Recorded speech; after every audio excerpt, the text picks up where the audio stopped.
sa ganitong panahon mo lang talaga ito makikitang namumulaklak, ano? Ganda. Ganda talaga niya. Kung nakakita ako ng mga ganito, gumaganda yung araw ko.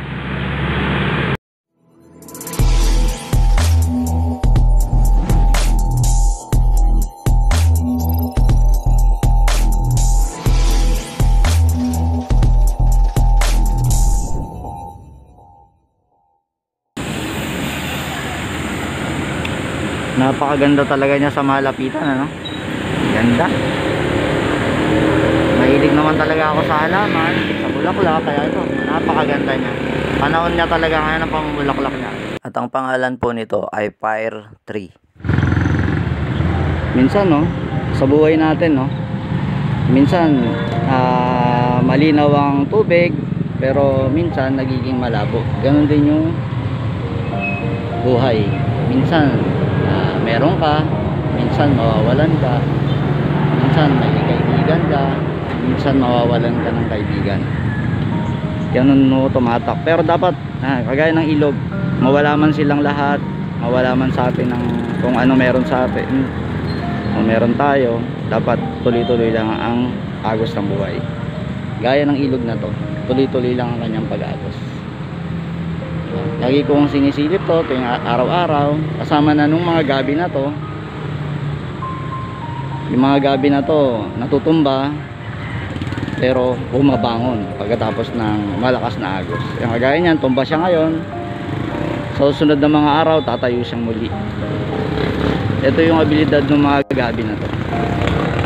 Kahit na itumba siya ng malakas na alon o kaya agos, tatayo siyang muli. Kagaya ng mga iba na yun na nakatayo.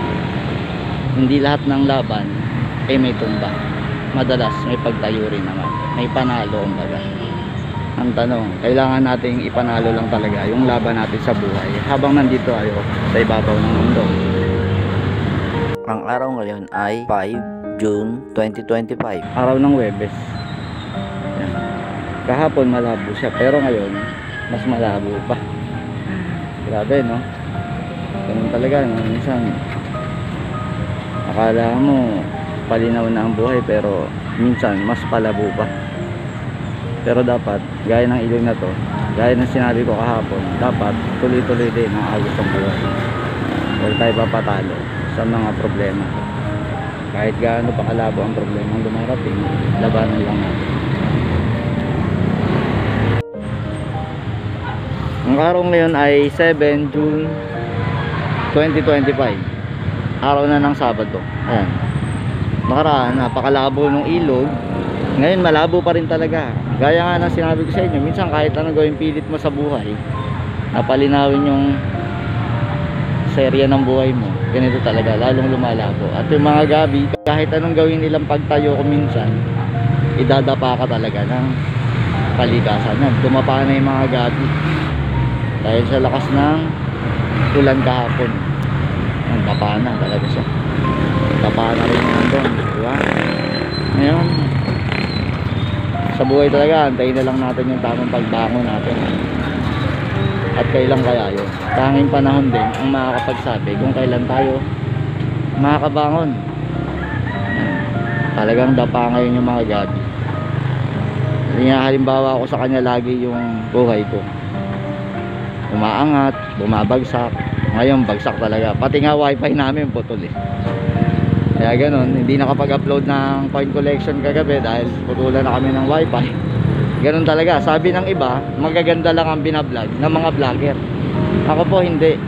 Yan, kagaya ngayon, dapa kami. Dapa talaga kami, totoo yun. Walang alinlangan, walang pagsisinungaling. Hindi lang maganda lagi ang pinakikita, may mga pangit din talaga.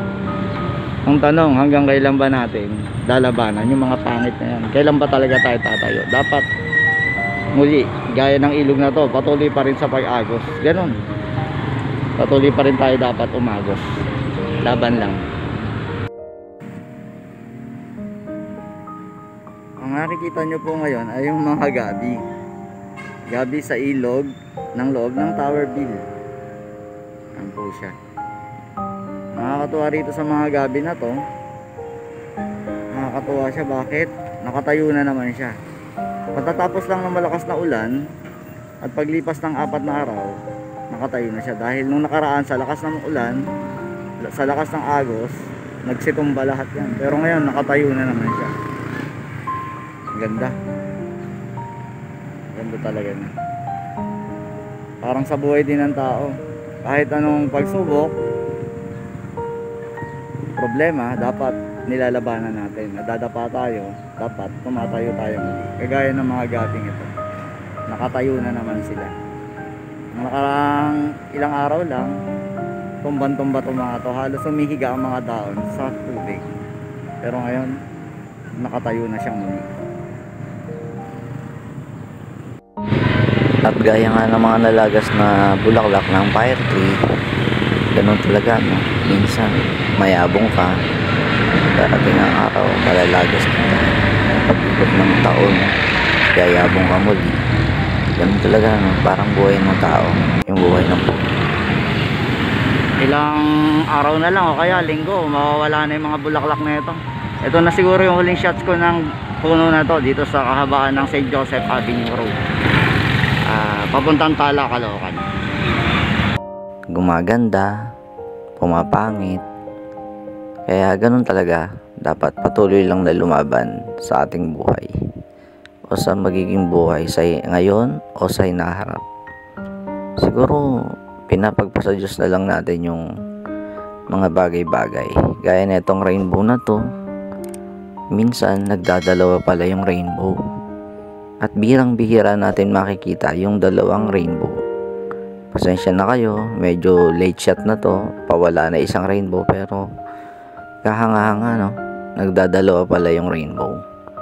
Parang buhay din ng tao, minsan may kakampi tayo, pero minsan nawawala yung mga kakampi natin. At kung sino yung matitira, yun yung mga tunay nating kakampi sa buhay. Kaya sa mga patuloy na sumasama sa akin, kayo yung mga kakampi ko, nagpapalakas ng loob ko.